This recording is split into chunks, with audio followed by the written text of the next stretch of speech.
Welcome to this week's episode of All Pop No Culture. It's just Andrew and I again this week, but we cover a whole lot. We kick it off with the season finale of Andor. There'll be spoilers for this and everything else, so definitely be warned about that. We get into the holiday spirit after that and talk about Guardians of the Galaxy holiday special, Scrooged, and then maybe a week late, but we talk about Planes, Trains, and Automobiles, which is, the only well-known Thanksgiving film. After that, I give a quick rundown of 1899 and the new Wednesday series on Netflix before we kind of devolve into a discussion about the upcoming Avatar film and then the discourse between or about movie stars versus, Marvel film actors. If you like what you hear, don't forget to click like and subscribe, leave a comment, set up alerts for yourselves. Especially if you're new to the show, leave us a comment. I'd also like to give a special shout out to my friend Paige for giving us a little Twitter advertising. She's much cooler than me, so if you're here on her recommendation, let us know so we can thank her properly. Remember, it's our fault for the content of the show, not hers. So don't blame her if you came here and you think we're a bunch of idiots. But as always, enjoy the show. But yeah, I think for once, actually, I was thinking this week we should start with Andor because it's done. We can't ruin anybody else's week by talking about Andor again after this. But it ended the 12 episode run of a very long, very deep, very intelligent show. By all accounts, the best Star Wars show that has been created. And which is impressive to think about because Mandalorian is so good. Mm-hmm. But it's a different animal. Like it's so different. It's so different. I would say it's so different than anything in Star Wars, but Rogue One is close enough that. So can I say something after yeah. you're done? No, Okay. So, yeah. So apparently I was doing some reading on it. So the person who wrote Rogue One is actually the head writer on this show too. So that's a huge part of why it feels the same. And apparently one of his friends was a writer of House of Cards. So that's why the show has such a serious, well-written, like crafty tone to it. So that to me is, I mean, that's such huge, awesome quality control to have the same creatives, but then have that same creative recruit someone who actually has already worked on a great show that got ruined by a scandal. But to be working on it, I could say so much, man. So you know what, Andy, I know last time I was a little like not standoffish, but quiet when you were singing the praises of the show. But now, I mean, I'm not saying it's the best show on ever, but I am saying I understand why you had such a hard on for it because it's I mean, I think when you're picking the best show on TV right now, that becomes an opinion thing. Like when you start to pick, because that's what drives you, and so you pick based on that. But I can say that it's one of the best shows on television right now, and I can say that pretty comfortably. There's just so much right with it. I mean, I can't tell you what's wrong with it, other than like I said, for me, and this is a personal thing, it was a little slow. It had to be a little slow, and all the storytelling benefited from that, and it was exactly what it was supposed to be. So I'm not knocking it for being a little slower, but the pace was a little slower. Like it had a lot of intrigue and emotion and intelligence and all that stuff to get across, that it had to be a less gung-ho in your face show. So one of the probably pieces of me that are probably weird, but I'm just gonna like lean into it. So I was so satisfied by the culmination of the Deidre Cyril dynamic because during this Rick's Road episode, which was just so phenomenal as far as just seeing the people rise up against the Empire. And it sucks because in any rebellion, motherfuckers are dying. Like people get all blasted over the place, right? Like it's like you just accept the fact that you may not make it past this, but at least you went out on your feet and not on your knees. But when she's like literally like just her gun's gone and she's on the ground and all the rebels are like trying to like trample her a little bit, grabbing at her, and then he just well, you don't know at the time, but like, then I'll just say a guy in, rebel, whatever, clothing, picks up the gun, has it in her back, is like, go this way, open the door. And it's just basically taking her hostage. And then her, which is so true to her character, grabs a piece of like metal that she was going to use to slice Yeah. open his neck. And right when she's about to do it, she's like, you, how? And then but my favorite part was when he's like, Cyril, and she's like, I knew that. Yeah. Like that was like, okay, she's been thinking about me. Like I'm like, Cyril, and it's funny because you talked about how Cyril was like kind of a coward, but you see he kind of grew some balls. Like he knew she was there. He knew to dress up as like incognito. His mission was to link up with her. He saves her, and when she's ready to slice open his neck, he doesn't flinch. He's just like, you know what? He's like, I saved you. You were in trouble. Like I I basically love you. That's basically what he's saying, and she knows Yeah, this. exactly. And I mean, maybe that's too extreme. Like it's not love yet, but at the same time, like it is. If nothing else, it's an infatuation, and probably an unhealthy infatuation, right? Because at no point until he grabs her in that episode before by the arm have they ever interacted, right? Like, oh, did she? I'm sorry. Before that, she interviews him, right? So they go through Yeah, yeah, interrogates, I would say. Yeah, interrogates. Um, but like he doesn't know who she is, right? So he was always just a foot soldier that, to be honest, while yes, he was a little cowardly, was also smarter than everybody else. Like he was picking up on stuff that other people weren't picking up on. He had a sense of honor that nobody else had because his boss was like, fuck it. We don't have time to deal with this. So these guys are just going to die in the line of duty and be heroes. And he's like, but that's not what happened. He's like, it's fine if they were heroes. It's fine if they died in the line of duty, but somebody has to be held accountable for them dying in the line of duty. And without him, we actually wouldn't have half of the story we have. So I think even though he didn't spend as much time on screen as I expected him to in the beginning, like as the show went on, he was a catalyst for so much of the stuff that happened in the show. But that is the only other complaint that I've had about the show is that I feel like there were threads that were dropped, and like the I don't sister. know if the sister. I wish they had done more with the mother before she died, Yeah, just a little bit, because she's so good. yeah, she Like, really is. yes, she is literally the one, because I think she tells the big guy what to say to Andor when he comes Yes, back in this episode, yes. and one of them is that like you're the spark that lights the fire, right? Like that's the same line that he then again uses later. Jin. No, Oh, no, that gets used in Force Awakens.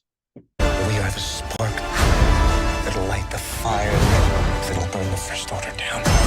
But anyways, it's still a good piece of dialogue, and it's important that she always believed in Cassian and who he was and what he was going to be. But like I want to know, what happened. Did Gollum, what's his name?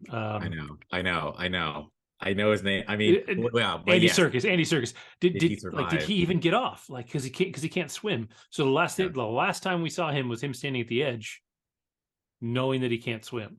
So yeah, either he stays behind and dies, he jumps off and probably dies, or gets lucky, jumps off and somebody helps him. But it looks like it was a long ass swim. yeah. Um, so that one sucks. I would like to know what happened with the sister.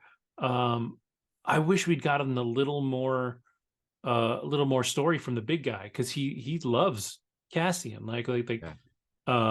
like a brother, and treats him like a brother and protects him every chance he gets.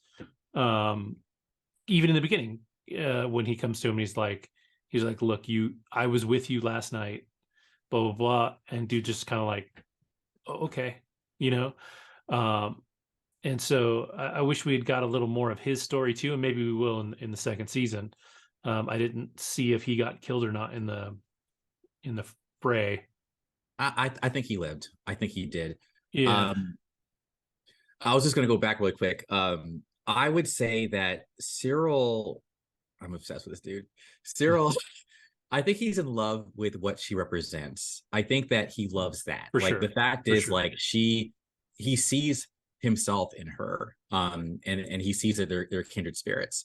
And I think that for her, she also is like, holy shit, like this dude is about that life. Like he is, because she's the same way. Like she was literally had to fight her way up the bureaucracy in the same manner. So they're kindred spirits. And I think that that's a beautiful thing. I think sometimes when it comes to relationships in general, when you have shared values, and that's what it is, that's kind of like the bedrock um to survival. And I think it's going to be tragic. I think that something bad is really bad is going to happen. I mean, some people call it a toxic relationship. Well, for Um, sure. but I'm fascinated, and I frankly can't think of another narrative, at least right now. I'm sure you can, where there's like love between villains that doesn't feel canned, but actually feels real. Because you can tell in that moment, like, in less skilled writers would have had them either kiss or in the whole Bechdel test thing, I don't need no man. She just kill his ass and be like, "I see, there it is." Like, I think that's what would have happened, but I think they knew to keep that tension because I think that she's legit. Like, maybe no one's ever really given a shit about her. No one's actually ever really saved her, and that's why she's so tough, because she's always done for herself. So she's now like, well, damn, this is what it feels like, kind of like Logan. Yeah. Um, so anyway, I'm now focused on the Empire. I'm clearly evil. What about anything else about besides about? Oh, dude, that post credit scene. So that to me tells me that season 2 is going to be even better. I think season 1 was about establishing shit, and season 2 we're going to see now a lot more like action battles, the conversion of K2SO. Yeah, we got to get there for sure. And the establishment of the rebellion under Mon Mothma. So that's all going to take place, man. Yeah, because we only have 12 apparently we only have episodes. that season to do it, right? So Mm-hmm. yeah, 12 more episodes. Um, It's going to be a ton. and yeah, it'll be interesting. I like where this one ended too, with him facing off with Luthen. Oh my Um, God, dude. you That know, was a great scene. Also playing chess, because yeah, he's like, I can make it easy for you. Here I am. Or I join you. Like Cassie was smart about it. He's like, he knows, what does this guy want? And yeah, but the thing is, it wasn't even about like, but it was both. It was like, this guy wants soldiers, but it's also because that's what my mom would have wanted.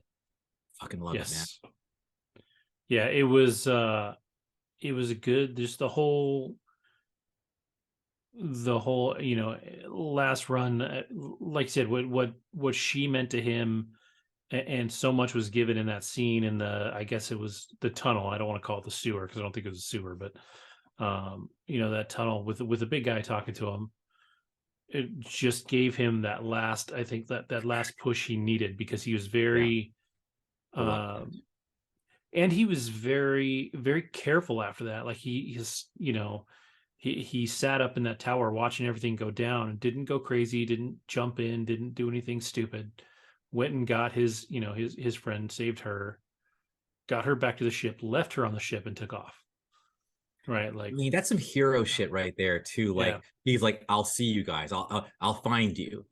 Knowing full well in this show. I mean, well, we know he's gonna survive, but I'm just saying. But yeah, when you're in the moment, like, because I actually suspend disbelief. Like, I actually still feel the peril. Like, what a hero, dude. Like, he makes sure they're safe, get off, but I'm gonna stay behind and not be a coward and like finish my business. Like Andor, you know what? I said this before, I'll say it again. Andor made me love the original trilogy more. Not Andor, Rogue One did. Because you see all the where they went into the plans and everything else. And now this show is going to make me love the movie Rogue One more, because there's just so much more backstory to the Andor character. yeah, Whew. yeah. It was just good, man. That's all I could say. It was just really damn good.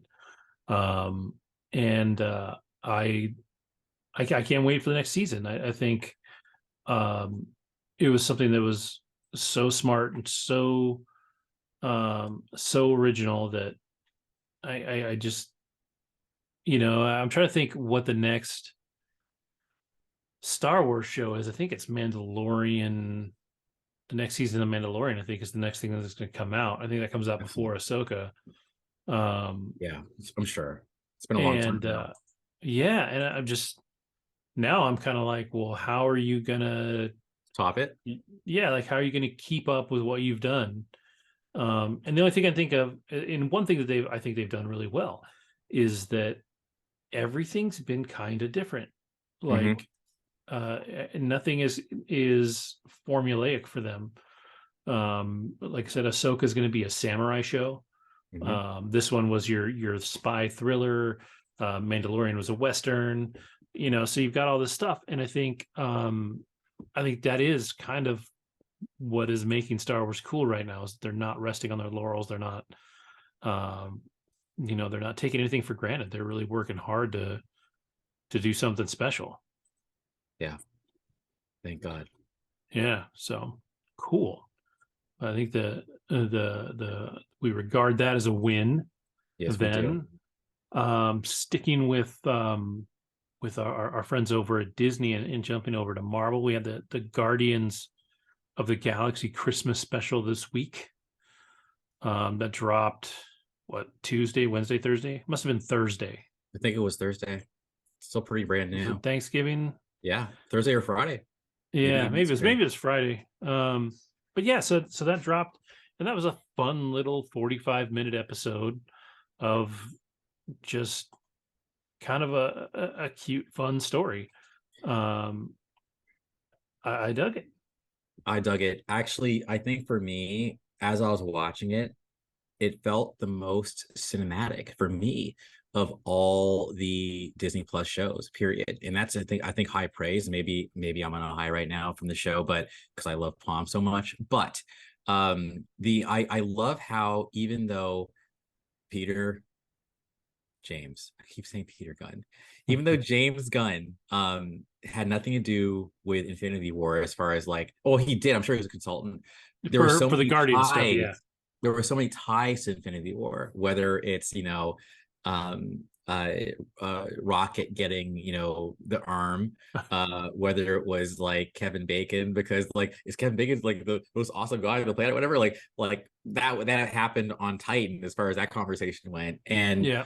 you actually get Kevin Bacon in your show, and you actually get him to sing in your show, and you even get like lots of shots of LA, the LGBT representation that was so organic in the club.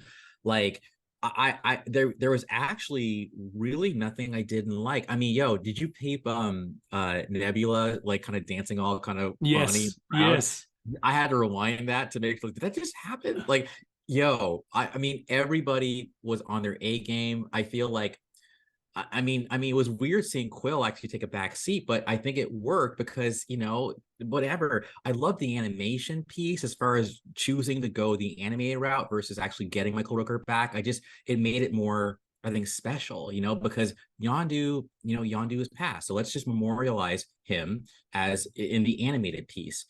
My God, like, just, what it made me really feel, frankly, well, two things. Number one, I thought Gamora is still there. Like, a version of Gamora like survived the Endgame. So where did she But go? she took off. So that, Oh, she did. at the end of Endgame, they're talking about going and looking for her. Interesting. There's some kind of comment in there at the end about how she's gone. I think they're gonna have to go look for her. Maybe that was in press afterwards or something like that. No, I think you're right. But I'm still, yeah. But, So that was kind of weird. But then the other piece was, and I had it. It's gone. Sorry. well, so I No, wait. know that. No. Oh, go ahead.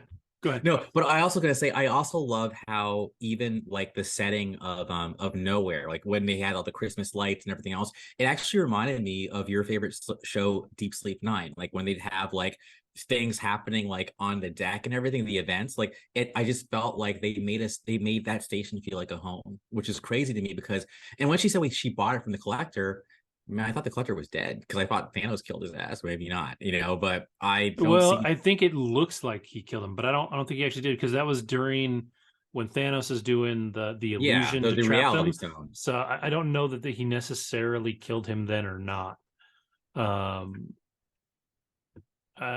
it seems to me they talk about him at some point after that.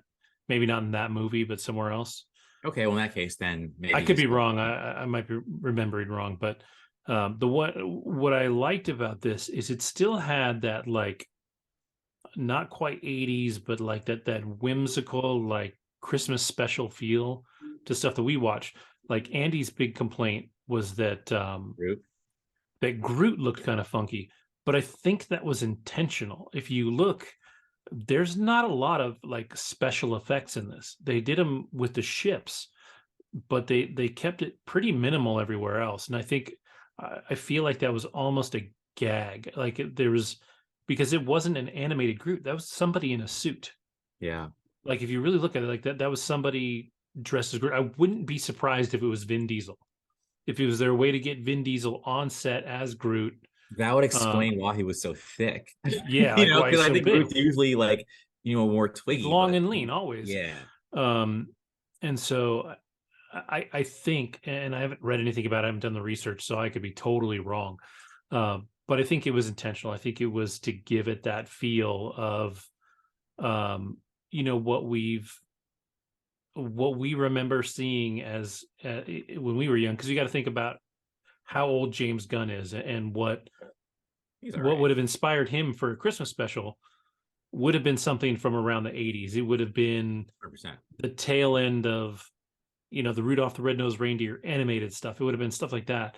And I think too, some of it is a little pull from the Star Wars Christmas special, Oh yeah. which had animated bits. It had cheesy costumes. It had all the stuff that they didn't intend to be as bad as it was, right? The Star Wars special, but it was pretty bad. And so I just feel like Groot was kind of a part of an aesthetic, and I think when we see the film, I don't think he'll be the same. Well, I hope We'll not. find out if I'm totally wrong, but I have a feeling he'll be closer to what he was Adults. before. Yeah. Yeah. And even like I know it wasn't just with this show, but I love how even like when they do that whole special presentation, right? That whole the title card, or whatever, it's very like CBS from like Mm-hmm. 1983, like I say 78 to like 83 window is like that's what it feels like. And I love that. I don't know who to give credit to. I'm inclined to give it to Feige, but I just feel like the love of like just classic television that even goes back to WandaVision is really palpable. And I just think it's great because it just there's a magic to it that that's been lost that I think the MCU is bringing back with specials like this holiday special. So Yeah. great. Yeah, that was cool. I thought it was fun. Like you said, Kevin Bacon going full on into it. Like, Oh that yeah. had to be a conversation. And I vaguely remember reading an interview where he got the call and he was just like, fuck yeah. He's like, let's go. Like, Nice. he wasn't expecting it, wasn't looking for it or anything. And they called him up and asked him to do it. And he said, yeah, let's by all means, let's make this happen. And he must have had like he looked like he was having fun with it. Oh, he'd have a blast. I mean, the whole like, just being at home, like, when they're at the door or the gate and they're like intercomming and he turns it off. He's like, guys, this isn't cool. I'm calling the cops. And he's like running. Yeah, and then he's Um, running around. I was dying when they were talking about how actors are the worst people ever. And like the irony, of course, they're all actors, Yeah. but it was just so. No, you know And what? And you know me, I'm a James Gunn skeptic. Like I've said that, I'm not necessarily the biggest fan of his work, but I do think that this was probably a bit more James Gunn than usual, but I think it worked. Like yeah, I was I liked it. I'm not even gonna say I was pleasantly surprised. There's no disclaimer. I only know one person who didn't like it in my feed. And I just said, dude, I like Palm, so I don't know what to tell you. But yo, good job, guys. well, and I thought too, it was an interesting take to really have Mantis and Drax be the two main characters. because they really get the least amount of face time in the movies. You get a lot of Rocket, you get a lot of Groot even, and they're kind of the silly comedy relief without necessarily always having enough substance, I think. And they Especially were Mantis. yeah, and they were great in this. Like she was funny when she got mad. Like she would get mad at Yes! Drax every now and then. She's like, enough about the Zargnats or whatever, or the way she would yell. Like yeah, she can do no wrong. Fucking, I'm sorry, I keep cursing, but Yeah. like, I love Mantis. Like she can. Yeah, she's awesome. Which is why So, it's gonna be. I remember what I was gonna say now. Which is why it's gonna be sad for the third movie, because I just keep hearing some like real stuff's gonna go down. Like not all of them are gonna make it. So I I almost feel like, yeah, this is gonna make it hurt more. yeah, supposedly not everybody's gonna make it, and for a lot of those actors, this is their last film either way. You know, I think, and again, I can only speculate because I don't know anybody important, but I think a lot of them deciding that it's the end comes out of what went down with James Gunn. They love James Gunn. Like he is their director. And so when he got fired, I remember Palm came out, Drax. Dave Bautista, he cool came in hot. He was pissed. Yeah. So I think it's probably at least part of the reason that they're done after he leaves. There's a certain Bad faithfulness that they have to him. I think if somebody really asked him, he'd be like, no, you guys should continue doing the part. But at the same time, I don't know if that'd be enough to really drive them. I think whatever they felt in that moment is probably stuck with them a little bit. There's a bad taste there. So it does make me excited for Guardians 3. It's gonna be a heartbreaker, I think. But I hope it's a good one. So. It will be. I would be shocked if it was bad. Yeah, exactly. What I think is nice too is knowing that it's a goodbye. I think they'll steer away from it being overly cheesy, kind of like the second one had its corniness to it.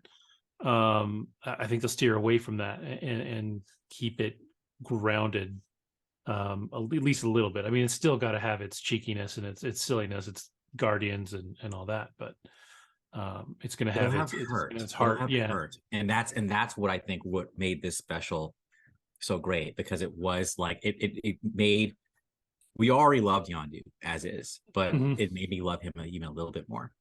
Yep. What a great dad. Yeah. Like he may have been your what did he father, say? But I think it's your father. But he wasn't your daddy. Yeah, he may be your father, but he wasn't your daddy. I love that line. It's so great. Yeah. So, all right. Well, moving on from Christmas in Outer Space, you, after our conversation last week, sat down with a Christmas movie that you proved me wrong and enjoyed. So, you're awesome. So you watched Scrooge, the Bill Murray take on the Scrooge story, which the biggest, like, I know I've seen this movie multiple times and I don't remember much about it, but I always somehow remember death in the elevator. Like he gets in the elevator and the big death ghost is in the elevator. But so what did you think of Scrooged? All right. So, man, I don't know where to start. So I guess I'll start by saying that, like, I loved Ghostbusters. Like, Ghostbusters was my favorite movie for a long time. As far as a kid in the 80s goes, like from the whole 80s decade, it was Ghostbusters until Wrath of Khan unseated it. But that's it. I loved it. Okay. So I remember seeing commercials for Scrooge, and my dad was pretty picky. So some movies we go see, some movies we wouldn't see. So even though I want to see Transformers movie, we didn't see it. Even though I want to see Quest for Peace, we didn't see it.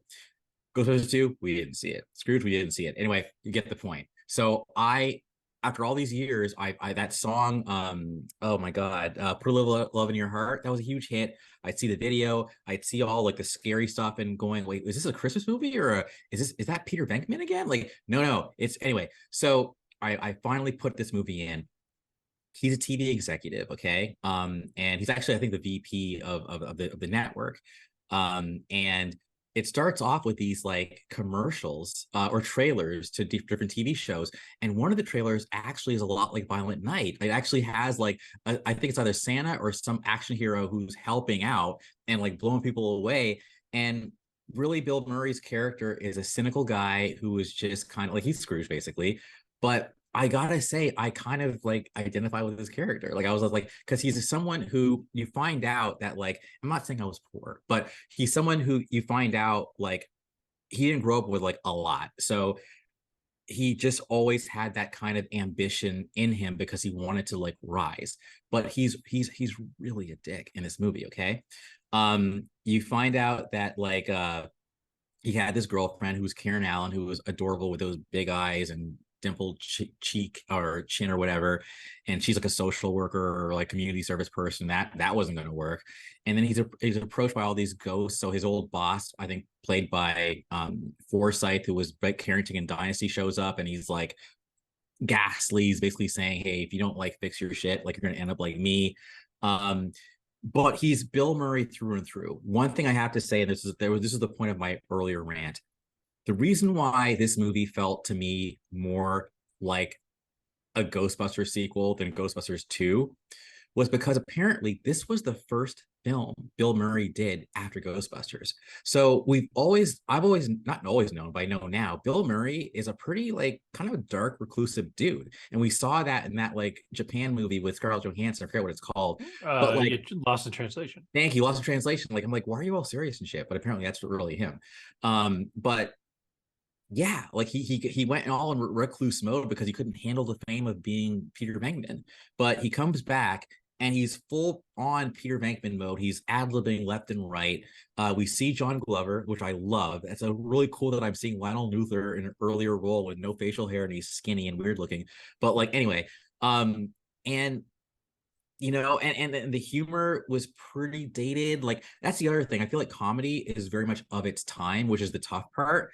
But after a while, I just kind of went with it. I read a lot of reviews after I was done, and some people were really hard on it. Apparently, the original screenwriter of the film hated the movie. He thought the original script was amazing. The movie was a mess. I forgot to mention that Richard Donner, actually directed this film, which is a big deal to me because, of course, Superman. Yeah, Superman. Yeah. And then what's his name? Oingo Boingo dude did the score. Elfman, Danny Elfman did the score. So lots of great cast members like Alfred Woodward is in it. Robert Mitchum is in it. I had to Google it. I'm like, that guy looks really dignified. His voice is really deep. Robert Mitchum apparently is like the owner of the network. Carol Kane, I don't even know who she is, but she's like, I love Carol Kane, and she stole the show. I legitimately paused the movie and Googled, who is this person? Bobcat Goldthwait is in the movie, and he's like all zany and crazy. And by the end of it, even though a lot of the critics were like, you know, this is where the movie falls apart and it feels forced and Bill Murray's having a breakdown, no. He actually stops like a live production that they're supposed to be doing, like, you know, for his network on Christmas Eve, and just does this speech after he's been like, you know, he's seen the light from the three ghosts or whatever, and you see tears starting to form in his eyes as he's talking about why it's important to kind of give love on Christmas Eve and actually be awesome. And man, I think that was real. I think that was him actually channeling his own feelings. Apparently he hated the production, like him and Dick were not getting along. Dick said it was okay. Bill said he hated it, but I get the opinion Bill might be a difficult person, period. But at the same time, he's still real. And I feel like that's the magic of Bill Murray. And I'm morbid, but whatever. If/when he passes away, I think this is going to be one of those movies is real that people are going to actually look at and say, that was like one of Bill's shining moments. Is it underrated? Absolutely. But if you want to get a look at the real Bill Murray, or at least at the comedic 80s Bill Murray, this is a good movie for it. So Yeah, I do want to watch it again because it's silly. There's darkness, there's lots of sarcasm, but it's just very New York. It's very late 80s, and yeah, I think it was and it's a Christmas movie. Like it is about Christmas. Yeah. So that's Well, me. it's almost the prototypical Christmas movie, right? Like because Scrooge, there's a Christmas Carol is the name of the Scrooge story, is Dickens, right? I mean, that goes back pretty damn far. 1800s, I'm gonna say. Yeah, and so to see a remake of it, I mean, you're kind of in that very Christmas, formula, and so to see, I think it helps that it's a comedy, but it's a darker comedy. Like it's not all light and happiness, which is good because the story itself, the original story, isn't particularly happy, and until the end. Like he finds himself at the end, but he goes through a lot of bad stuff in the Dickens version of it. And so it's fun to see Bill Murray take a little lightness to it, and have a good time with it. But yeah, so I knowing that we were going to get some Christmas stuff in, we're probably a week too late, but I finally for the first time in my life watched Planes, Trains, and Automobiles with the legendary Steve Martin and the arguably more legendary John Candy, who, I mean, I've never seen a John Candy movie I don't love. I love John Candy. Always have. As a kid, I watched Uncle Buck in the theater. Like, what's the Great Outdoors? Like, love me some John Candy. And so, how I've gone as long as I have without seeing this movie, I don't have a good excuse. But it is kind of regarded as the only real like Thanksgiving movie, and it is a road trip movie, and I could see where maybe it was like an inspiration for like Black Sheep with Chris Farley and David Spade back in the day, and some stuff like that. But there's something really special about seeing these two guys work together, because they're geniuses. Like John Candy died way too young, but I mean, Steve Martin's a genius. Like he's just always has been, and so it was a really fun movie, kind of like you said, with 80s humor, with a comedy. Not every single joke holds up. I had notes. There's a couple of people that showed up in this movie. Well, actually, Kevin Bacon actually makes an Kevin early Bacon cameo, which is just great. just fighting for a cab, and then in the Lee boardroom. McClurg. Oh yeah. She's in it, and then Ferris's dad from Ferris Bueller's Day Off is one of the guys in the boardroom. Yes, you're never gonna make the six. Yeah, yeah. Like I was dying. I was like, holy shit! Like you could tell that it was a John Hughes film. Yes. Like it had all the markers. But it was really good. It was really good, and I think it almost has the advantage of being a Thanksgiving film and not a Christmas film, because it sort of follows a similar pattern, right? Like these guys don't like each other. At the very end, they get along, and then you have your real heartfelt moment right there at the end when he goes back and finds him. You find out what's really going on, and it's really interesting. It was not, having never seen it before, having not known what was happening. Like I had a feeling before we got to the end that his wife was not with us anymore. Like there were certain things, like I almost thought maybe her ashes were in the trunk because he was so protective of the trunk, or something like that, or if he was bringing her to her funeral, or something like that. Like there was some moment like that. I didn't see it coming where he was effectively homeless, right? Like he didn't have a home, he didn't have anything, and to see, like, he Steve Martin's almost like the Grinch character. His heart grew 3 sizes that day, right? Like he goes through this whole thing, and I like the sweet moment at the end where he's remembering his wife. He's happy to be going home to see his wife, but then he also has these flashbacks to this journey with this guy that really kind of sucked, right? But was like, but he was nice. Like he wasn't intentionally, a garbage person. He just did some stupid shit, and so it was it was good. It was really good. It makes me miss other movies from that era. And like I was watching it, I was like, now I want to go watch City Slickers. Like there are moments there that reminded me of that, and all kinds of stuff. But it was, if nothing else, it's an '80s masterpiece, right? Yes. I think John Hughes kind of owned '80s comedy in a way that pretty much nobody else did. And this one was another one that was just pretty darn near perfect.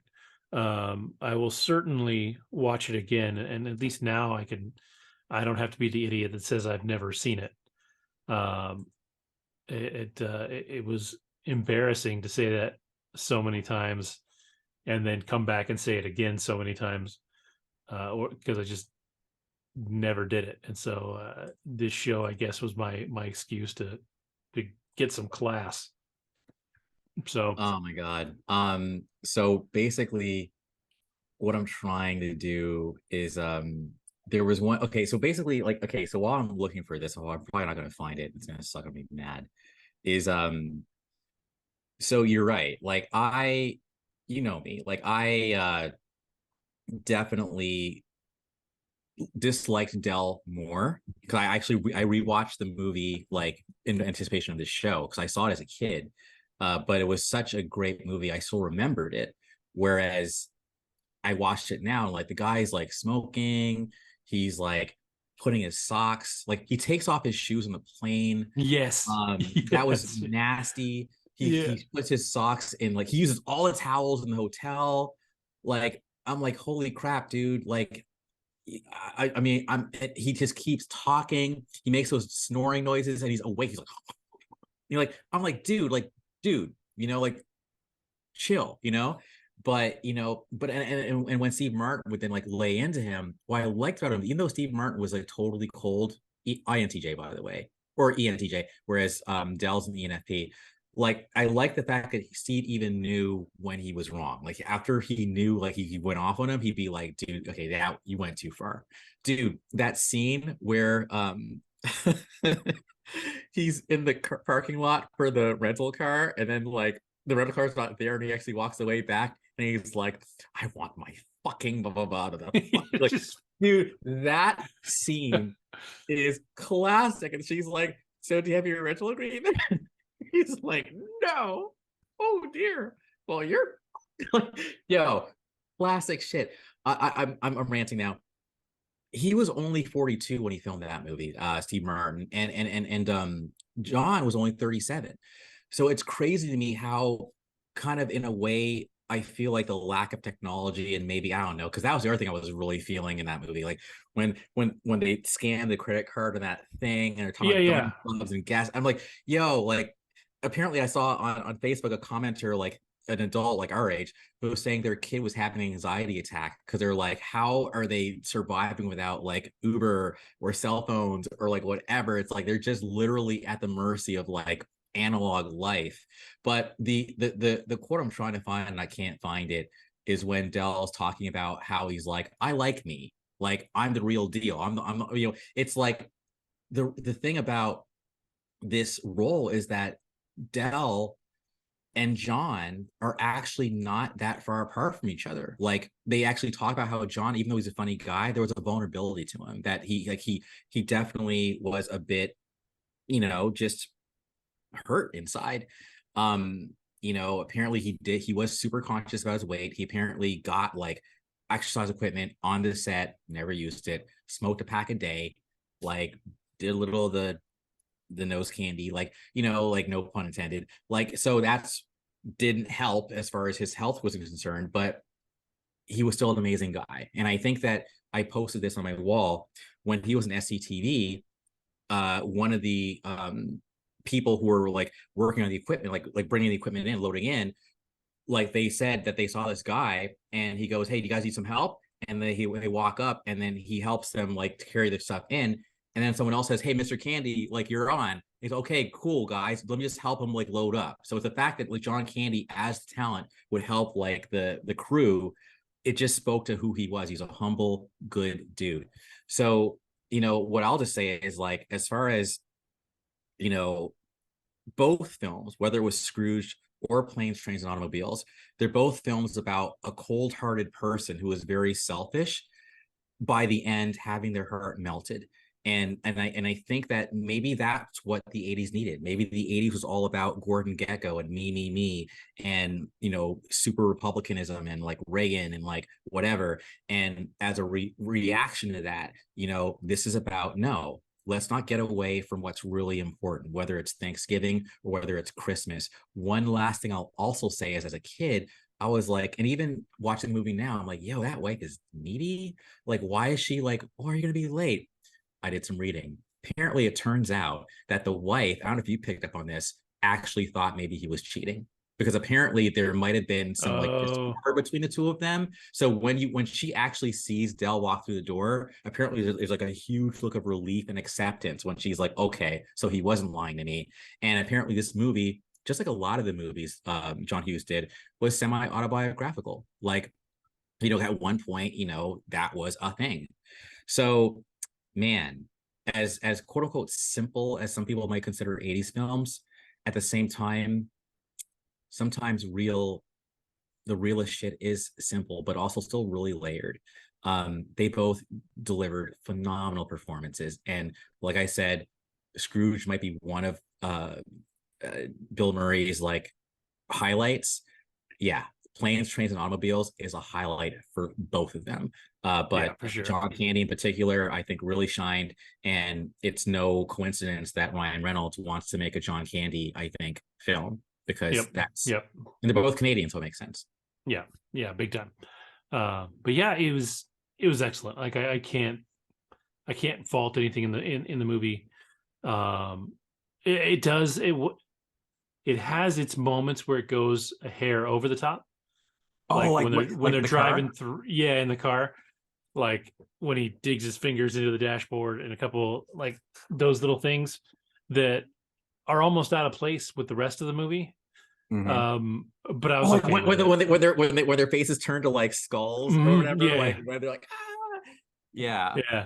Oh, dude, did you also peep what's his name? I forget his name, but like the trooper was the guy who played Perry White in Smallville, and he was also in Michael McKean. Thank you. I mean, yeah, Michael McKean. Who was also in Laverne and Shirley way back in the day. Oh, that's right. So yeah, it was fun. It was great. I will definitely watch it again. I loved it. So I think I'll hog the show for a minute and talk about. I finished. You know what? I'm sorry, I gotta do it. Go ahead. I got it. You want to hurt me? Go ahead. Go right ahead if it makes you feel any better. I'm an easy target. Yeah, you're right. I talk too much. I also listen too much.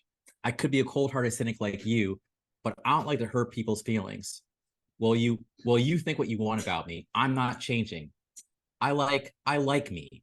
My wife likes me. My customers like me, because I'm the real article. What you see is what you get. Of course, he said it way better than I just did. But that line and the way he delivered it, that was like, I mean, as cynical and annoyed as I was with him, I had nothing. Yeah, I had nothing. I was like, you know what? Yeah, I'm actually getting a little misty-eyed thinking about it. Anyways, sorry, I just had to get that in there for the show. No worries. Yeah, it was good. And that was a great moment in the movie, because it takes away from the comedy for a minute and makes it real, right? That's the realness of their relationship. So big deal. So moving on from that, I'm gonna say I finished 1899 that I watched last week. That's my background. I really enjoyed it. It was a good sci-fi show. Definitely keeps you guessing. Ends in a place that 100% sets it up for a second season. I can like 99% sure guarantee that you would not predict the last 10 minutes of the show. So it's good. It's different. It's really interesting because I don't remember if I said this last week or not, but everybody is a different nationality on the show. And so when I was watching it downstairs at my house, I had subtitles on for everything, but the only spoken English dialogue was people actually speaking English. Every other language was in their native language. So there was French, there was Cantonese, there was German, and so they all had subtitles. Well, one day when I was working, it was a slower day. I was getting some work done, so I put it on upstairs on my TV, and the subtitles were set differently, and so it was actually every single line was dubbed in English. So it was really helpful because I wasn't necessarily looking at the TV the whole time, and I got all the words. But what you kind of lose is that you forget that these people don't understand each other. The people speaking French don't understand the people speaking German or the people speaking English, and so if you're just listening to it, if you're just catching the audio, you kind of lose that. So it was interesting, but it is definitely a trippy ass show. I don't know, like I almost feel like they didn't answer almost anything at the end somehow. But they definitely set it up for a second season. The acting was really good. I liked all of the work that was done in it. It's creative. I think I said it's by the same guys that did the show called Dark. I think Dark is the better show. That one was even crazier in what it did. But they're both good. I enjoyed them both very much.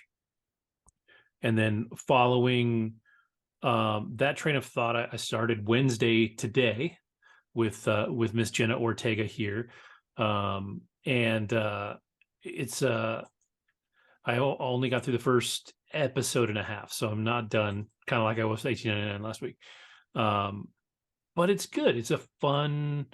I think it's what shows like what like Riverdale always wanted to be, right? Like it's a little spooky. It's got some weird stuff to it, but the quality is higher. We talked about it a little bit before we were really going. Jenna Ortega is like, she's like one of today's like scream queens. There's like 3 or 4 of them that are just rolling hot through horror stuff right now, and she's one of them. This is definitely not outright horror. It's definitely more comedic. It's not a comedy, but she's funny. She said in interviews that she doesn't want to be compared to Christina Ricci's Wednesday from the Addams Family movies, but the character feels similar. Like the way she delivered, like every delivery of the line is dry. Everything is, very, dark but funny. And so this one, she's a pain in the ass. Like she's a troublemaker. And so her parents, Morticia and Gomez, send her off to this private school. And it is in the original Addams Family movies, the Addamses were weird, but they lived in the real world. Like everybody else was normal. The school they sent her to in this show, there's werewolves there. There's people that do magic. There's other people that are strange. So, she still doesn't fit in because she's Wednesday, but like as far as, being weird in that regard and what people can do, she's not weird anymore. But she's the main character. It has Thing, which is the hand, following her around. And then she gets stuck with his roommate who's super bright and colorful and bubbly and adorable. But it's good. And what really got me is that Christina Ricci's in it. She was the original Wednesday Addams. And I think I've probably been in love with Christina Ricci since the Addams Family. And so like I loved having her in there. But it's fun. Like I'm excited to see where it goes. I don't know if there's a plan for it to have multiple seasons. So I'll see where it ends at the end of the run. It's definitely has a Tim Burton feel to it, but it's not over the top Tim Burton. It's not quite as wild as like a Beetlejuice or or something like that. But you can see the spirit of Tim Burton in it. I cannot remember the name of the dude that plays Gomez. I know you're talking Uh, about though. Does he do a good he's job? great. Yeah, he's awesome. Both him and Catherine Zeta-Jones, who plays Morticia, are not in it a lot. Like, it's really about Wednesday at the boarding school. The kid that plays Pugsley isn't there. Like, he shows up in here and there, but he's not a main character. It's really about Wednesday and the people that she's interacting with at the school. Luis Uh, Guzman. yes, he's awesome. I love that dude. Uh, and I like that they got them into the show, but they're not necessarily the driving forces. 'Cause, I mean, usually if you see something with Catherine Zeta-Jones, it's because it's a Catherine Zeta-Jones film.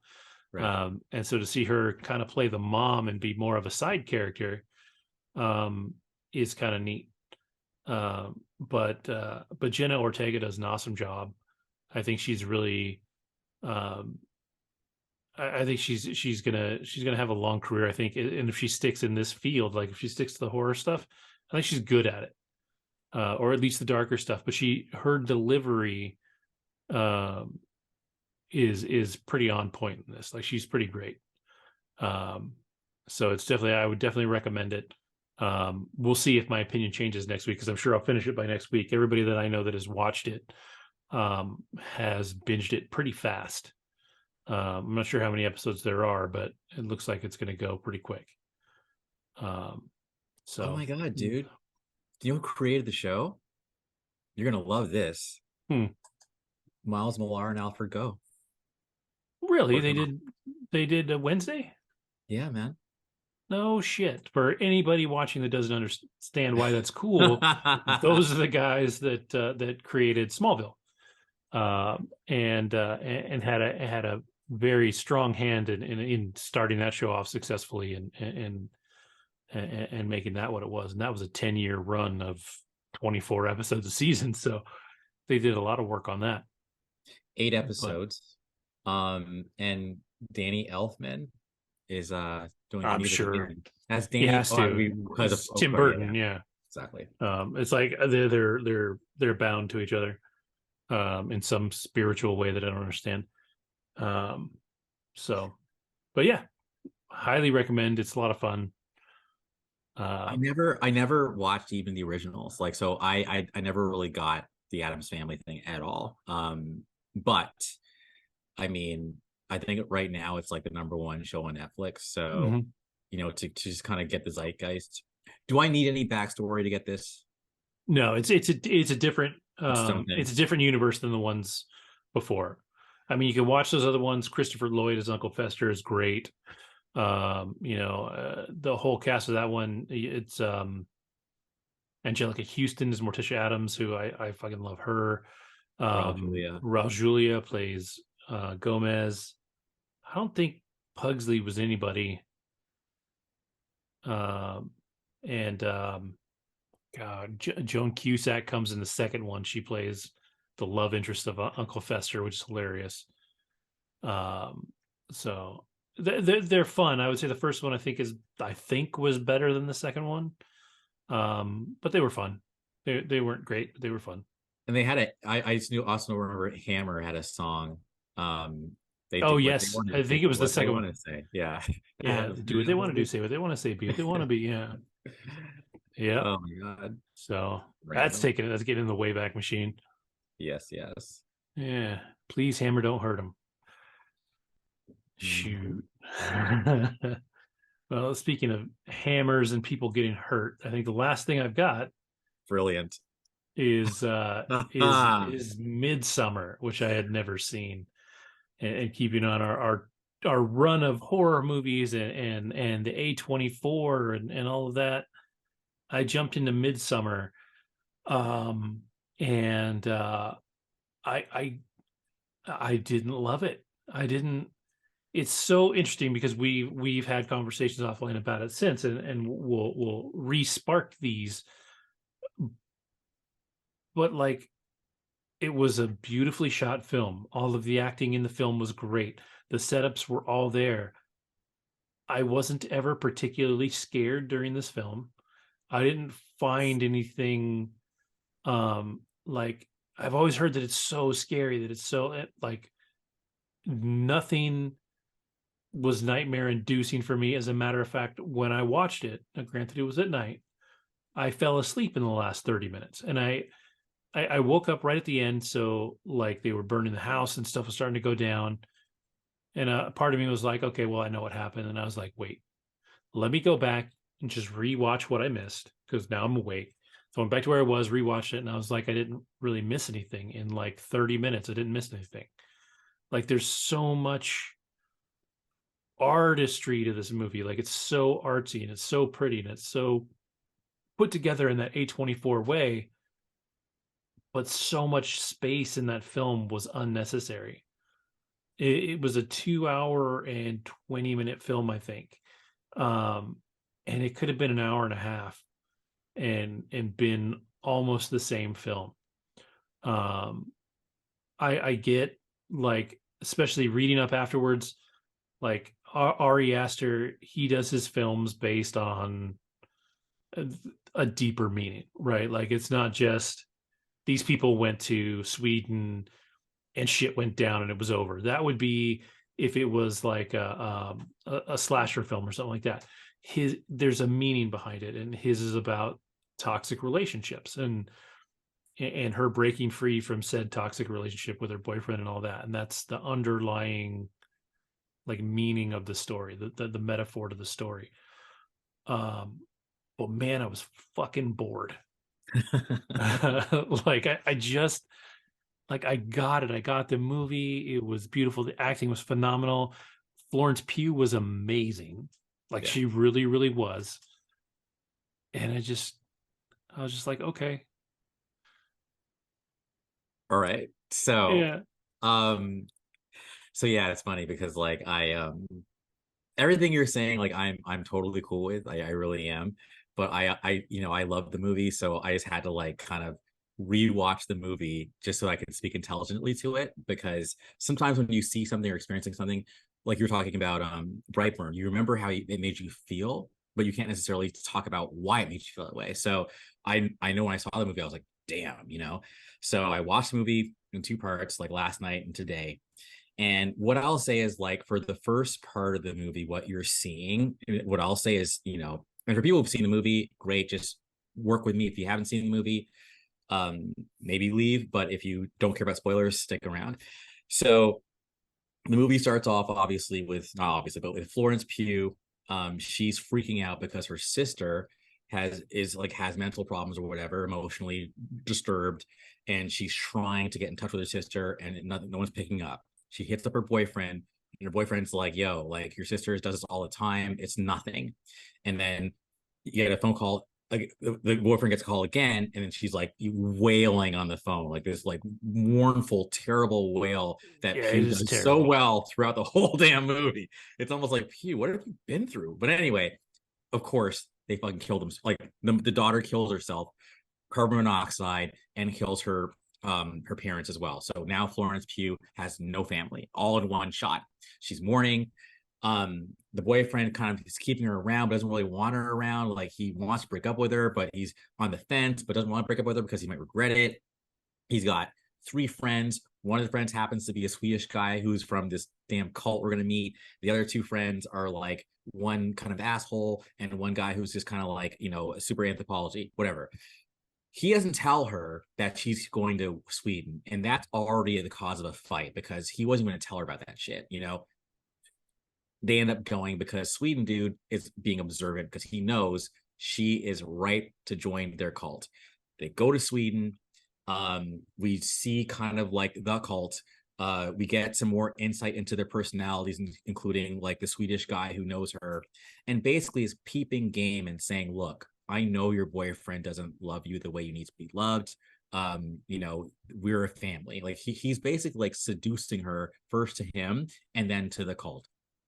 The cult, basically, I'm going to try to be quick, but I have to summarize a few things. The cult finally has this horrible, horrible ceremony where when you turn 72, you're supposed to kill yourself. So these two 72-year-olds jump off a cliff and smash. That is the sign where people go, okay, wherever we are is not cool. So the two London people who were invited also, they try to leave. We find out one by one that they're being killed off screen by the cult members.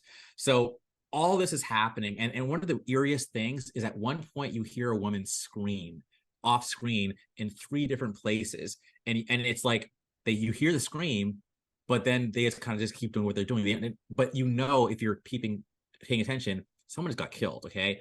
One guy urinates on a tree. He ends up getting skinned, and basically one of the old guys puts the skin of Will Poulter's a character on his face and his body, and then I'll say the black dude from oh my god, the Good Place, he breaks a rule, goes into like a place, he gets hit with a mallet by the guy, and he gets killed. One by one they're getting killed. By the end of the movie, the redheaded woman basically seduces the boyfriend, and basically makes him have sex with her so that way that she can impregnate him. And because this whole cult thing, they're so like xenophobic, they don't want any like unpure, like really basically un-Aryan blood in their bloodline, so they take him, impregnate him, and they also worry about inbreeding, so they got to bring outside people to make sure there's not too much inbreeding, right? But they do inbreed for an oracle in the group. And then basically, because Florence Pugh has been so like welcomed by this group, like they make her May Queen, she feels totally like, you know, embraced and loved by them. When it's time to sacrifice 9 people for you know, for this whole 90 year festival, and she has a choice between one of the cult members and her boyfriend to be the 9th person to be sacrificed, she chooses him. And at first when it's burning, she's like stumbling and crying, but then she looks up and then she smiles like this creepy smile, and she's happy. And basically that's kind of like the end of the movie. And I know that was a longer description than I normally do on this show, but I wanted to illustrate that, to say that all that happens in the span of, yes, the two hours and 21 minutes, but you see all these little Easter eggs, like when they're eating and like the boyfriend pulls out a pube from like the thing. The reason why the pube is there is because that was part of the redhead seduction. And when you look at their drinks, it's like this amber color, but his is a little more pinkish. And the reason why is it's gross, because apparently she put her menstrual fluid, the redhead girl, in his drink to help seduce the guy. They show that in the poster too. So when they're showing, there's a mural that they have painted, and they literally show you exactly what they're doing. Yes. Yes. So for basically the what I took away from the film ultimately was, as someone, and again, I always talk about myself too damn much on this show, I'm a single dude, okay? And I'm single because I'm the kind of person who doesn't believe in half-assing anything, okay? I think it is worse to be in a relationship that you're not sure about than to not be in one, okay? Because you're just hurting each other. You feel like, if you're not sure about it, you feel smothered, you feel like the other person's a burden, and the other person, on the other hand, is just basically being neglected by you, and they feel unloved. And if anything, they keep on like, you know, they have an argument where she's legitimately like, why didn't you tell me that you were going to go on this trip? And then she ends up apologizing, you know, because he's going to leave. And she's like, well, no, wait, I'm sorry. I should have said that. Like, no, girl, that's messed up. You guys, oh, and even when they go to Harga and they ask her how long you've been together, he's like 2.5 years. She's like 3 years. Yeah. Like, it just shows you how disjointed it was. He needed to cut her loose, dude. And he was a dick about it, and he was selfish. And it's a horrible, like, crazy allegory to go to that extreme and end up dead. But I'm just saying, dude, like, just that. Last thing I'll say, thank you for letting me talk so much, is it also did nothing for my introversion in terms of actually not wanting to be around a lot of people, because like that whole society was all about everyone being together, okay? So when she was crying and in pain after seeing him, like, you know, banging the redheaded chick, whatever, which, by the way, in my opinion, he was under the influence. He had no control, but whatever. Yeah. She's angry, upset. She pukes, and then she's just like, ah, you know. But then all the women, and eerie but kind of cool but eerie way, they are all screaming with her in unison. Like when she's like, again, Florence's wails are crazy, but she's like, and they're all like together. And I'm just like, okay, this cult is the antithesis of introversion. They are about no, we are all together, we do everything together. When we eat, we all eat together. And like, when you tie yourself to other people, I'm editorializing, you put yourself at risk of peril. So I think this movie, also why I like it so much, is because like, see, and that's why Andrew is so individualistic. Yes, I'm a nice person. Yes, I love people, but I'm not tying my ass to you. And the moment I decide to tie my ass to you is when I am sure. But until I'm sure, it's not going to happen, dude. Because then I don't want to end up being called toxic Avenger relationship man, because that's what happens. You know, if you're not sure about some shit, don't do it. It's just fucking wrong. And I even get into the whole like, just fuck it. There's just some serious like, no, I'm not going to go there. All I'm going to say is that it was just a fascinating look at, again, toxic relationships, but then also how cults work and how cults can really suck people in. Yeah. Yeah, it was. Oh, It's like oh, go ahead. And then another thing I'll say also is like, the movie was shot so bright and sunny, I think, is also a counterpoint to your typical horror film, because not Midsommar, Hereditary was so dark and gloomy. For sure. Whereas this film was super bright. And that to me was also a great device and decision of Ari to do. I hope his next film is great. Jordan Peele loved the film. I think Jordan Peele also is a great filmmaker. I think he recently saw Nope. So if we want to make this a supercut episode, feel free. But now I'm going to shut the fuck up, because I think that was the longest monologue in the history of all pop culture I've ever done, which proves how much I loved Midsommar. Okay, I'm done. Well, it's and it's funny. I mean, I cannot argue anything you say, right? Like and another thing that's great about Ari Aster, what he did with Hereditary, he looked into like that demon that he used in Hereditary is at least believed to be, by the people that believe these things, an actual demon that people believe in. Like these things that he puts into his stories are as real as they can be. So this festival where the old people jump off a cliff is a thing that has happened. Like, and not just like it happened one time, so we're gonna make a story out of it. Like it was a belief that people had. And that scene in itself is a horrific scene, because the woman jumps and she dies instantly. Right. So she does her part. The old man jumps, and instead of going sideways and landing on the rock and letting himself die that way, he goes straight down, which means he lands on his feet. His legs shatter in a just a brutal, gruesome way.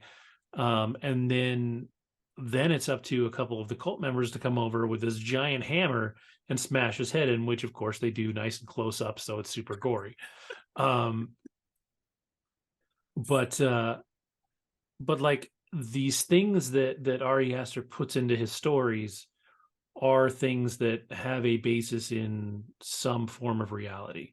So he's taking, like, if you look into the rituals behind Midsommar, somebody out there believes in these things. So he's not just making stuff up, which is something to me that makes it creepier, that makes it more disturbing, is that these things were legit. One thing I also watched, I caught in the second viewing, was there were 9 sacrifices, right? So 4 people were, the two, Poulter, horrible with names, John Taylor Thomas, that's not his name. Anyway, the guy from The Good Place, and then Connie and Josh. Actually, Josh is, anyway, the 2 Londoners and the 2 guys who were friends, they're dead. They're 4. Then there was 2 cult members who volunteered because they brought the people there. But then there was 2 other people that they never really explained who they were. So it's like okay, so did they just kill two other randoms like of their cult? Like, and I was Googling, and there's an argument. Like some people say, oh, that was just like an effigy of the two people who killed themselves, from the cliff. But when you look at like the bodies, they don't look anything like them. Number one, they don't look like an effigy, they look like real people, and they look like they were murdered. So that is unexplained. It's just more grisly. And then also the two people who volunteer to kill themselves or whatever, or be tributes. One of them actually starts screaming in pain when he goes They're up. burning So him it's almost, alive. Yeah. yeah. So it's like, but they said they gave him something for the pain. So this is just a hardcore cult. I've just never seen anything like this movie, and I think that's partly why I love it so much. I've never seen anything like it, and hopefully I never will. Not because I don't want to see it, but just because it was so unique. If you try to do it again, you're just a copycat, man. But Well, and where that's are why, you like, going with this? that's why I Oh, I heard Wicker recommended. Man is partly it. Have you heard of Wicker Yes, Man? Wicker Man. Wicker Man. I don't know if that was Ari Aster, but it's No, it's based. not. But it's not, or yeah, it's not Ari It's not Aster. Ari Aster, but it But is I based heard there in was some, yeah, yeah. in some I rituals. I need to see that now. And another one to watch. And it had the same kind of buzz about it when it came out. Is The Serpent and the Rainbow.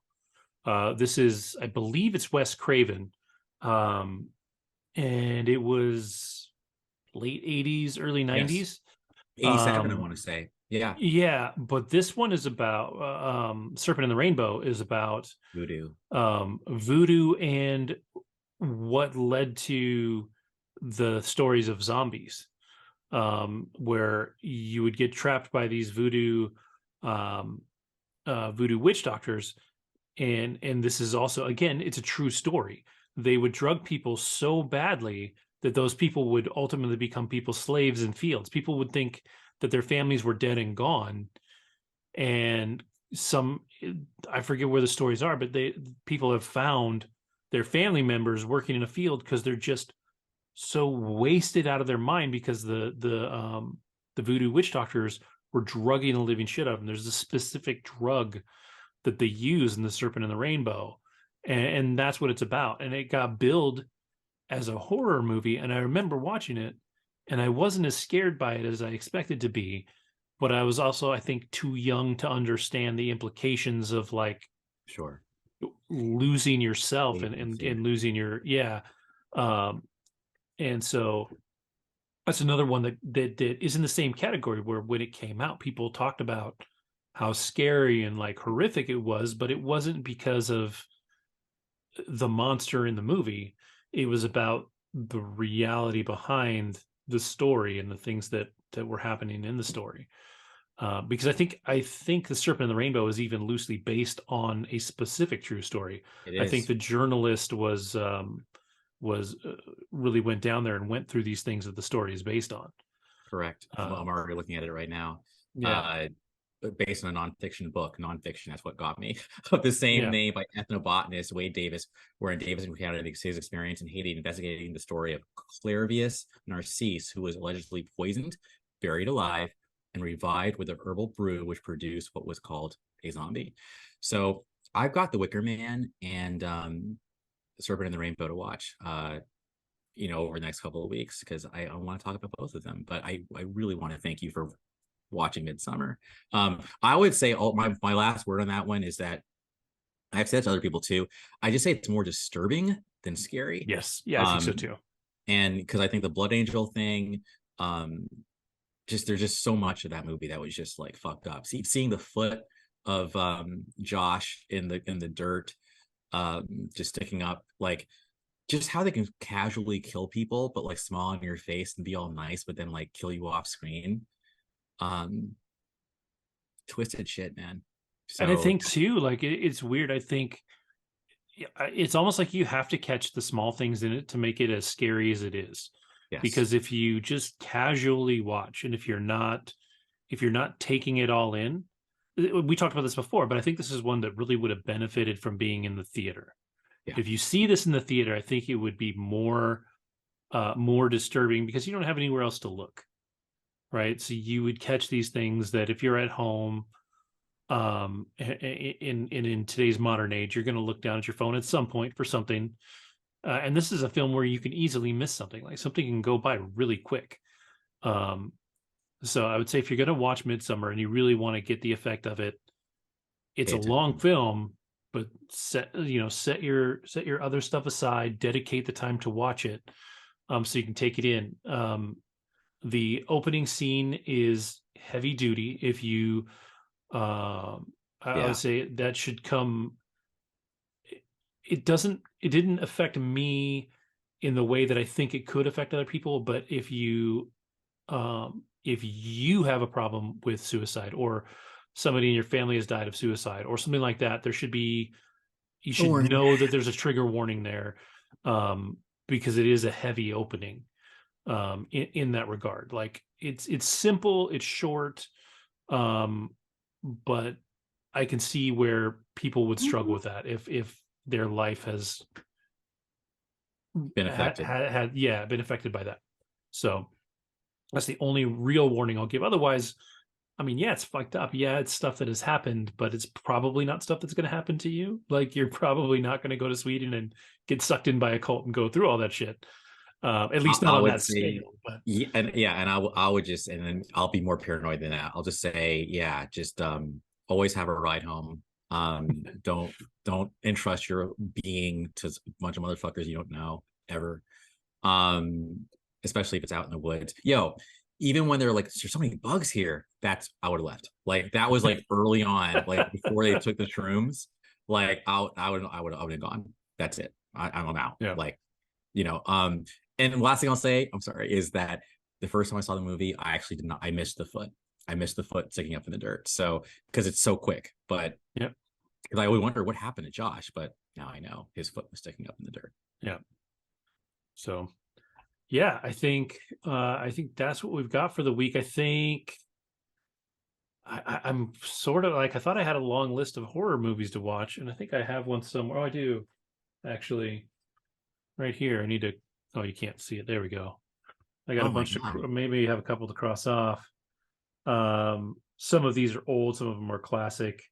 But I need to go through this. There's a few of them, that I need to check out. So I got to find something. I feel like that's kind of been sort of our thing, lately. Is it's weird that it started in the month of October, and it's just going to keep going. But got to check that out.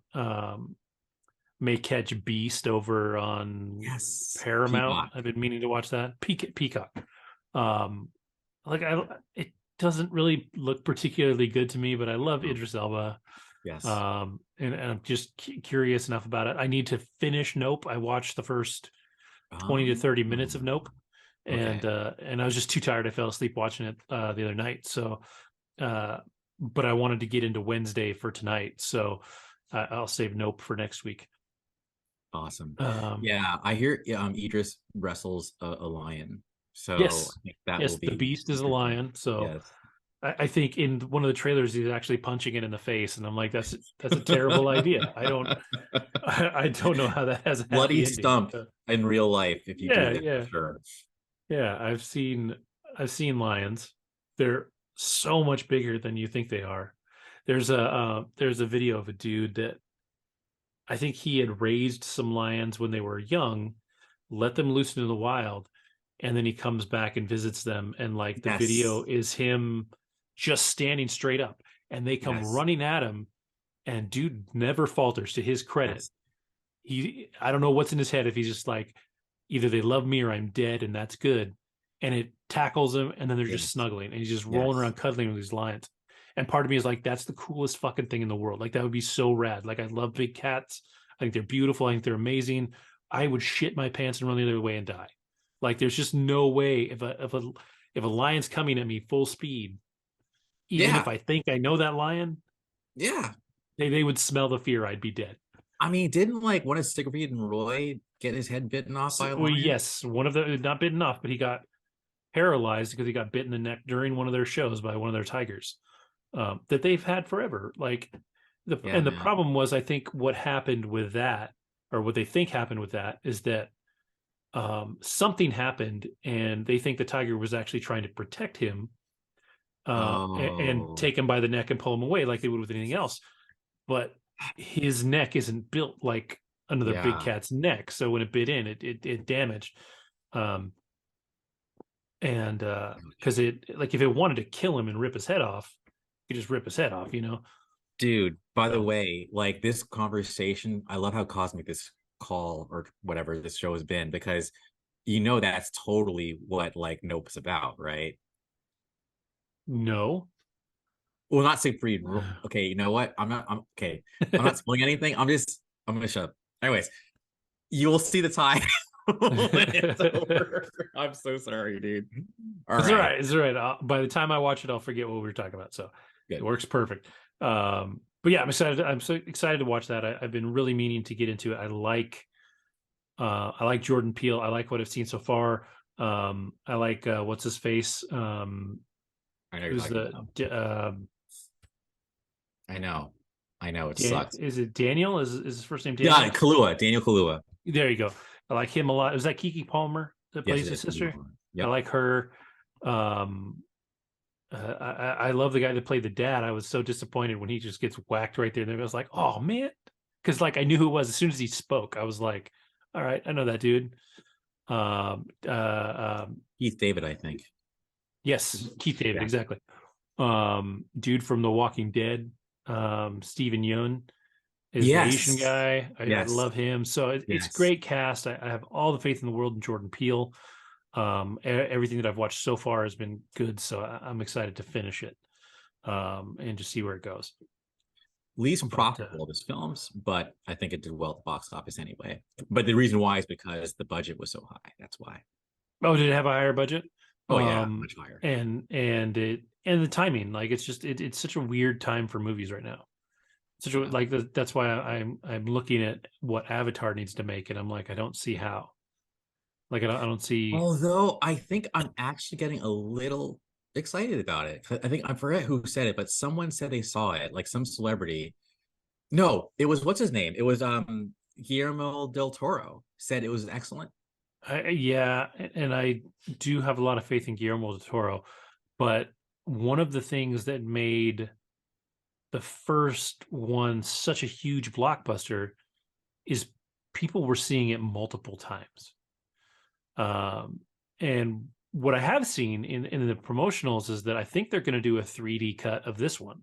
Good, because that's well seen. Um, and but IMAX. that's what made the first one so special is because 3D was kind of not really a thing, and then after that it kind of ramped up and then it died back down because my Yeah. TV downstairs, my big ass 80-inch TV, is a 3D TV. I can watch 3D movies on my TV, but they're not making them anymore. Like it was a craze and it hit and it was great and then it faded out, which is a bummer because I bought all my movies in 3D. Well, it's not a bummer. I have them and I can watch them. Um, but it's a bummer that they didn't keep doing it. Yeah.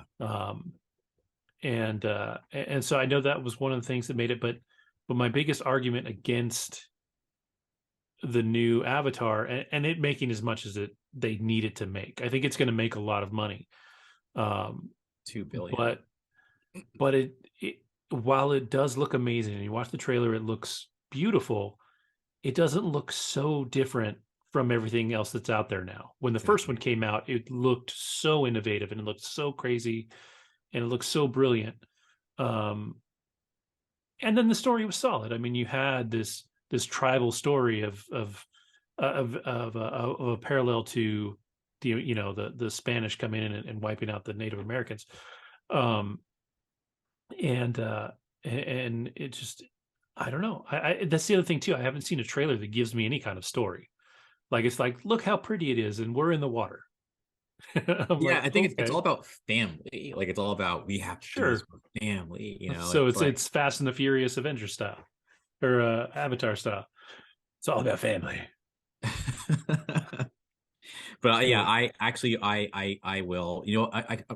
I feel the same way about this film as I did about Shazam. Not Shazam. Why do you say Shazam? That's bad. Sorry, The Rock. Black Adam. Black So Adam. Black Adam, I was like, this is gonna be whack. This is gonna be whack. This is gonna be whack. And then like, I saw a trailer I didn't hate. I still hated The Rock, but everybody else was cool. And So I'm someone who wants to be converted. Like, give me a reason to like True. your, True. So I went from this sucks to, okay, I will definitely see this in the theater.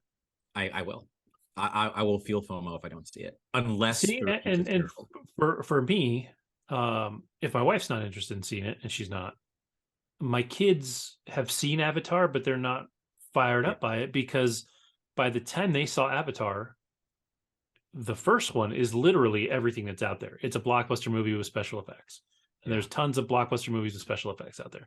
The nostalgia and the what made Avatar magical in the time that it was out doesn't work the same way it does today.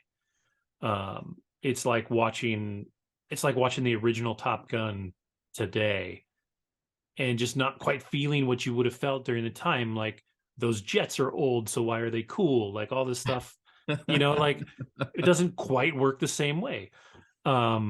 Whereas when we watch the original Top Gun and we watch Maverick and they pull out the F-18 Tomcat, we're like, holy shit, that's an F-18 Tomcat. My kids would be like, dude, that's just another old plane. Yeah. Like there's so I think for me, I know that I won't see Avatar in the theater because I would have to go by myself. I don't think any of my kids will be interested in it. Yeah. And so I don't really have a reason to see it. But I always have to remind myself that my situation is unique. There's a lot of people that will either go to the movie by themselves, that will see it multiple times, or that are just adults and just go with their spouses or significant others or their friends or whatever and see a movie. And like I said, my situation is different. I went to see Black Panther 2 again today because my youngest didn't see it. But that was a 30-minute drive and a 30-minute drive back. That's an hour on the road to see a movie. Yeah. So if nobody's interested, I'm not going by myself. Yeah. But again, I think my situation is unique. I think people will go. I don't. It'll be interesting to see where it lines up with something like Endgame or Maverick or something like that has been such a big deal. It's also interesting that when I look at Avatar, I feel like they waited too long to make this one. Yeah. But then I look at Top Gun and Maverick, and in theory, they waited way too long to make a sequel, and that sequel crushed. So is there a too long? Maybe it's just, it feels like it's too long until people watch it, and then it doesn't matter anymore. If it's good, then it wasn't too long. Exactly. But I also think that with Top Gun, there was no talk of like, oh, we're gonna make a sequel. But we've been hearing about this damn Avatar sequel pretty much since it came out. That is true. It's like now we're just kind of like, dude, like, like I think Maverick. Tom didn't talk about the damn movie. Like, you didn't really hear much about Maverick until it was actually out. Yeah. So it's like, and then he's talking about, I want to make like 5 damn sequels or whatever, however many long he wants to make. It's just like, what took you so long? Oh, and then also the thing about Maverick versus this movie is like your main guy in Avatar like was kind of a big deal. I forget his name now, but I know back when Avatar came out, he was actually kind of like a rising star, and now no one gives a fuck about him. You know what I'm talking about? The main guy? He totally washed out. He hasn't done much, but he's the same guy again in this one. Yes. And you have Zoe Saldana, but you lose some of and Sigourney Weaver, I think, is still in it. But okay. I think you lose some of the magic of those people being in it because you don't see them. Tom, on the other hand, is fucking Tom. So I feel like he is like the last movie star, So it's like that was a huge draw, that reminds me of the conversation like that came out of last week where Tarantino said, that Marvel is, you have Marvel stars and then you have movie stars, and there really aren't any movie stars anymore. And like, that sounds like an attack at first, but I don't think he's wrong. Like, I try and think of who is a movie star today, who can do any movie and you go see it because it's them no matter what. And that's your Tom Cruise. Tom Cruise headlined every movie. For a while, Brad Pitt was a movie star. Yes. Right. Like that was who I had in my head. But he's kind of not anymore. Like, you don't necessarily go see a Brad Pitt headlined movie anymore. I think Leonardo DiCaprio is probably still a movie star. And while he's an action movie star, I still think The Rock is a movie star. When The Rock makes a movie, people go and see The Rock movies. Like that's what they do. That's why they made Hobbs and Shaw, when they did all of the Fast and the Furious movies, why that was separate and why it worked is because it was The Rock. Nobody would have given a shit if it was anybody else. Not even Jason Statham, who I love. The Rock is a movie star. Tom Cruise is a movie star. Now, I don't know how long The Rock is going to be a star, because he's not a great actor. And Tom isn't necessarily a great actor either, but he is solid. And he has charisma, and he does his own stunts. Like, you're going to be entertained with a Tom movie, period. Yeah. Like, he's going to entertain you. And it'll surprise you too. Like, Oblivion was actually pretty fucking good. And certainly Tomorrow was good. I think they're trying with Idris. But as we saw, like, Beast bombed. I'm trying to think of who. There was somebody on the tip of my tongue, and they're gone now. Damn it. Who I thought was like a star. Yeah, they're gone. But like it was almost Chris Pratt, but not quite. Like the Jurassic Park movies, I think it didn't, or Jurassic World movies didn't push him up any further. Jennifer Lawrence almost, but then almost, and then she cooled off. I think she kind of tapered off. She was definitely in that lane for a bit. But it's true. I think, and the argument to be made is that Chris Evans was so good in the Captain America movies, and he was perfect as Captain America. Like, there's no doubt. Like, nobody else can play Captain America the way Chris Evans did. But at the same time, no one's going to a Chris Evans movie. Like, no one went and saw Knives Out because it was a Chris Evans film. It was because everybody was in it. And I don't think part of it too is that Chris Evans doesn't want to be that guy. Like, he doesn't. That's not his life. He's not all about that life. And whereas there are, like, Tom Cruise. Tom Cruise wants to be, so that's part of it too. But it's interesting. Will Smith actually was. He was. He was, yeah. And Shelley went and slapped America's Sweetheart in the face. I mean, his star had fallen a little bit before that, anyways. But especially in the '90s, Will Smith was a movie star. Anything Will Smith put out, everybody was going to see. I guess my thing though is, do you blame Marvel for it, or do you think that just the industry and the times have changed? Because I'm more inclined to say the industry and times have changed, because like basically like franchise films are now what's in. And I still remember even as a kid realizing, wow, like Mark Hamill wasn't really anybody before he became Luke Skywalker. And then once nobody.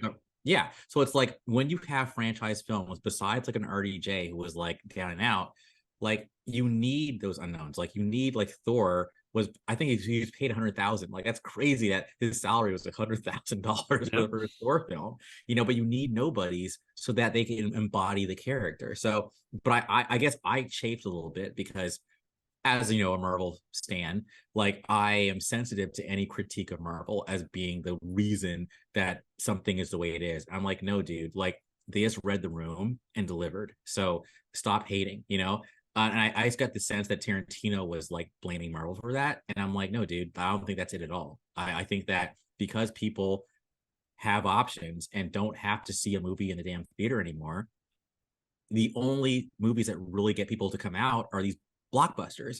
And blockbusters, if they have a movie star in it, you take away from the suspension of disbelief, and all you see is a movie star, and you don't let yourself get immersed into the character. And these movies are more character driven than star driven. And movie star films they're more one-offs. It's like Michael Douglas is jolted, being attacked by a crazy falling woman down, movie, so it's like it's not like he's not part of this damn saga. Like, when he's in a saga movie, he is like the dad of, like, the Wasp. Like, so I don't know, man. I chafe. I absolutely am offended by Mr. Tarantino's comments personally.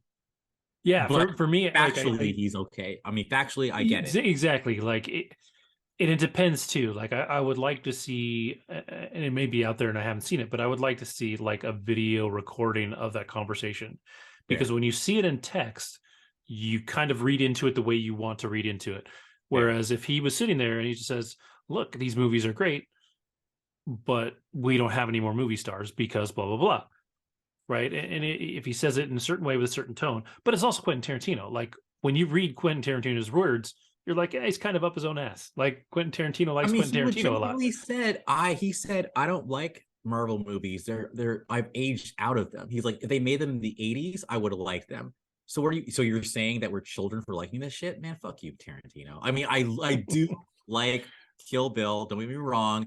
Oh yeah, I'm saying that with hyperbole. I respect your craft. I really do. Like you, Reservoir Dogs, Pulp Fiction, genius shit. Okay, but again, I'm just like, stop the hate. That's all I ask. Like I don't. I Yeah, I love the reply back from Simu Liu from yeah. where he's like, look, I love these guys. I respect these guys. What they do is great. He's like, but if they were still the gatekeepers, he's like, I wouldn't be the face of a $400 million franchise film. You know, like they would, for as unfortunate it is, they'd all be white actors doing the things. And I don't know, Quentin Tarantino is like, he must be half black. Like he loves his, he loves bringing in his black characters into his films, and he But always that's a whole another thing though, because kind of has. But I was not cool with the N-word thing, and I know that oh yeah, no, I get that. Yeah, Denzel wasn't cool with it either. Like, so I feel like I get it, but it's kind of naive, dude. Like, dude, no, you're not going to make it go away. You're not going to make it acceptable. It's an unclassy word, period. But anyway, yes, that was my only thing. Like I felt, especially in Pulp Fiction, it was for me a bit much. But yes, I think he's a 70s, like he's just a classic. I mean, the 70s was a very blaxploitation, so I think that blaxploitation is a big part of his, like, for sure, for DNA. 100%. Yeah, because he did Jackie Brown, didn't he? Yes, Yeah. yes. So, um, yeah, you got to look at who's talking, right? Like I get what he's saying, and it's not even that he's wrong, but I can, like, in my head, I can also hear him saying it, and I know he's probably being a dick about it. So, uh, Oh, but man. yeah, so cool. With that, I think we've hit all of our topics for the week, and a few bonus ones here at the end.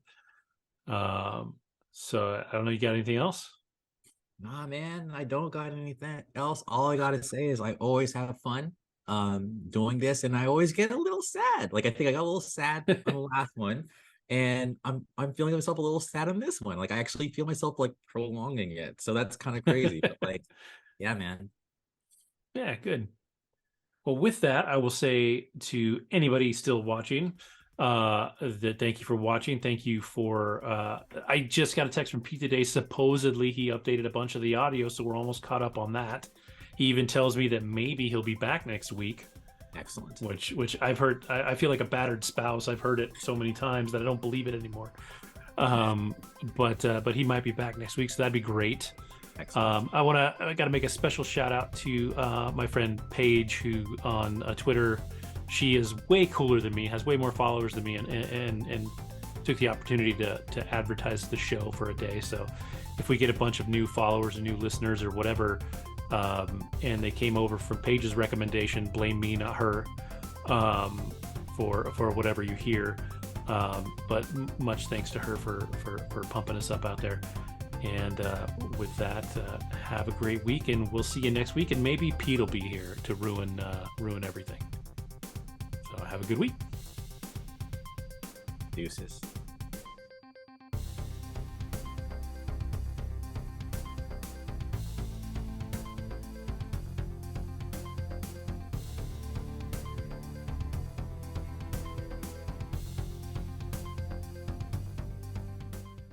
But it's funny because it's like that. You have that. We had that kind of rom-com conversation on Facebook, and Christmas movies, just in general, while they don't follow the exact same pattern as a rom-com, they still have the same traditional beats. You've got somebody's disassociated with Christmas, then everything comes together. They like Christmas at the end.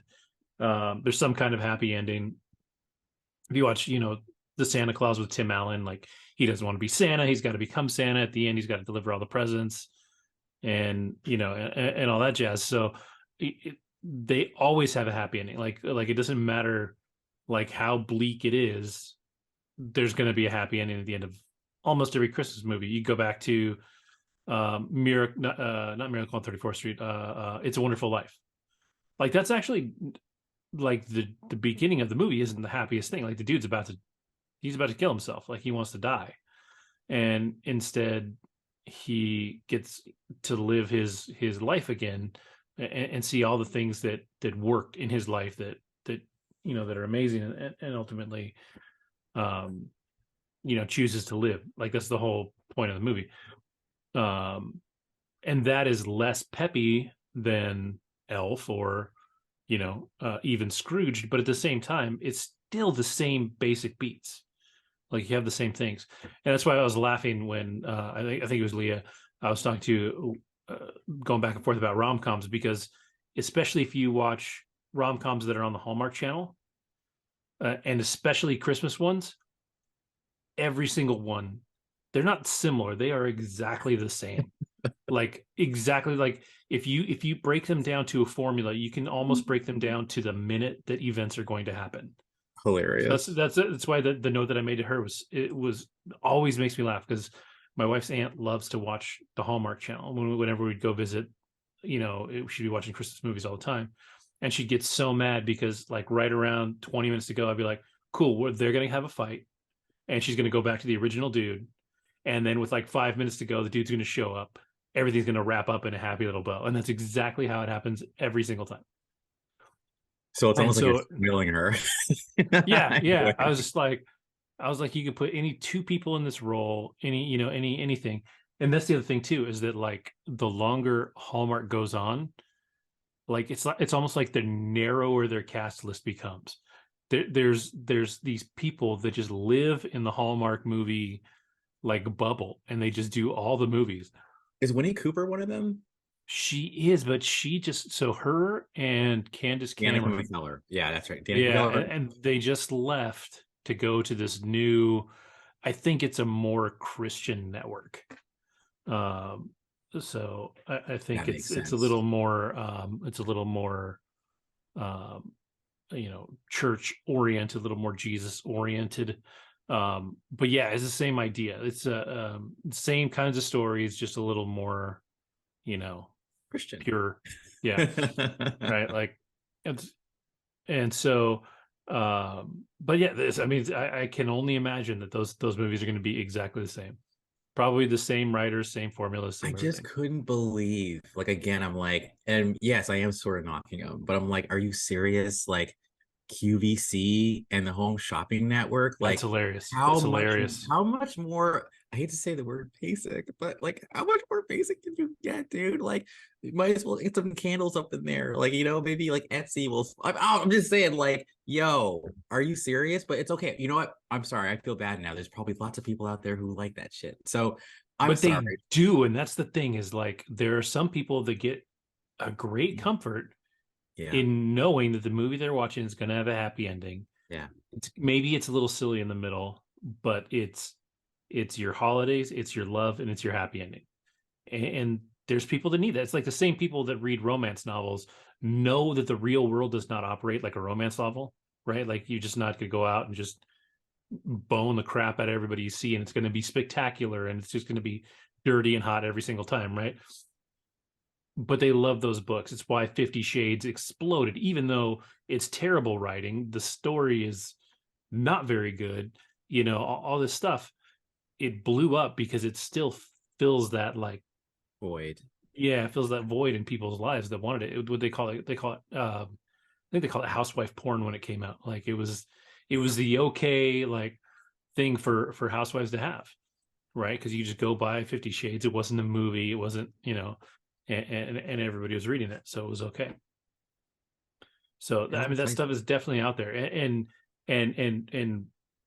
having spent time with some other screenwriters and following some screenwriters and things like that, there are people that make incredible paychecks writing these Hallmark movies because you can come up with something interesting to do in there, but at the same time you're still following those same points to get to the end of your story. So you have this cool little outline that you could do, and then you just pump shit into it and then throw it out there. That sounds kind of fun, actually, because my It, challenge then as a screenwriter would be like, okay, how do I put a new spin on this, but still keep it dope? Because that yeah, probably is a lot harder than it sounds. I think that it is, and you can get away with it if you're doing like the big budget rom-coms, because then you can do something a little more wild. Like you can go crazy, like Something About Mary, right? Which is just way over the top, but it's technically a rom-com. Failure to Launch, all those other rom-coms. Those are more fun than the Hallmark style Okay. because there's a little more. They're a little racier. You can have a little more fun with them or whatever. The Hallmark ones, I mean, they're clean, right? I mean, they are. These things happen. These are good people. The bad guy isn't really a bad guy. He's just not the right fit for the girl or the guy, depending on how they do the story. But they're not a right fit for the girl. They're more interested in work than they are, being in love, like blah blah blah. Then you meet your hillbilly boyfriend back from high school wearing his fucking flannel jacket, chopping down trees, and everything comes back, and it's so corny, but it's what people want. Works. So you can just write it over and over and over again.